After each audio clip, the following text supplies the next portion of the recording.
2 Samuel chapter number 24, verses number 17, it reads the following. And David spoke to the Lord when he saw the angel who was striking the people. And he said, surely I have sinned and have done wickedly. But this sheep, what have they done? Let your hand, I pray, be against me and against my father's house. I will use this text to talk about the guidelines of negotiation. In the past, I've dealt with the issue of negotiation, and in my opening statement, I said in the previous teaching that negotiation is key because it aims to bring people on the table to discuss matters that will make them agree. And when they agree, they bring about peace. Peace is necessary because nothing can happen outside peace. And when this negotiation is taking place so as to come to an understanding and bring peace, the context in which negotiations is taking place must be understood by him who is engaged in negotiation, because you have to know what is happening and where are you and who has the last word in that negotiation. Praise be to God. And I further also stated very clearly that you must know what you are pursuing in negotiation. You must focus to that what you need, because by the end you have to achieve what you needed. So negotiation is so important. And this moment, as I refer to the story of David, he's a king. And in certain texts in the Bible, it's been referred to him as a friend of God, a man who is after the heart of God, or a man with the heart of God. He did all the time what pleased God. But that does not mean that David was not having some challenges in his life. And I will not dwell with the challenges he had. Apart from what we find in the text we have read, the text tells us that when he began to number the people, it provoked God, and God sent judgment.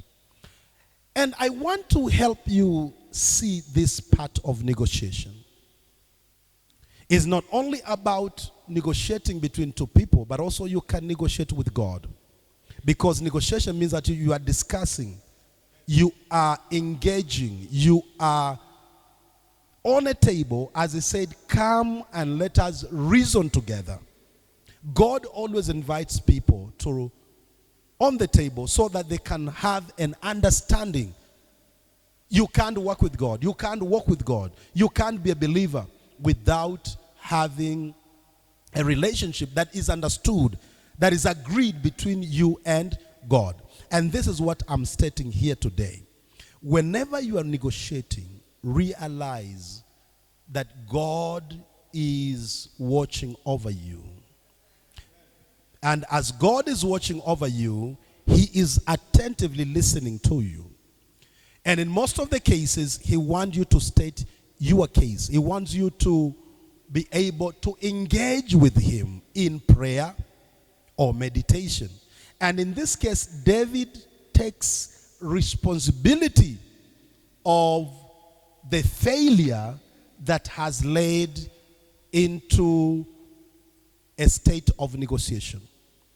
Whenever you are negotiating, you must take responsibility of the things that have been done wrong by you, and you are desiring, given a chance in this negotiation that you are in, especially in the context of David, he said, I will not do it again. And I'm sorry that not everybody did. It's me. He takes a personal responsibility.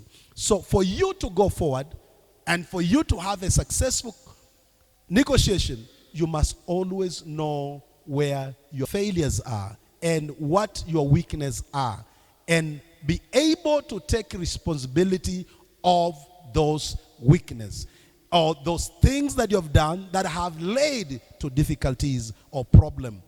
And here now you sit on the table to say, I need us to reconcile. I need us to go forward.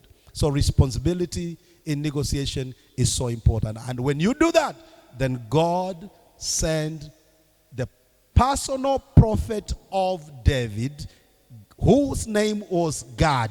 It's always good to have a man of God who consult with, because he speaks on behalf of God. He stands there to be a mediator between you and God. And God so was. And God gives him instruction for him to go and buy Ornan threshing floor and put there an altar to burn an offering to him, so that God could bring forgiveness. And you always know what offerings meant. Offerings were peace offerings or sin offerings. And whenever they were burned to the Lord, forgiveness and reconciliation came. So negotiation brings forgiveness and reconciliation and love. So may God bless you as you listen.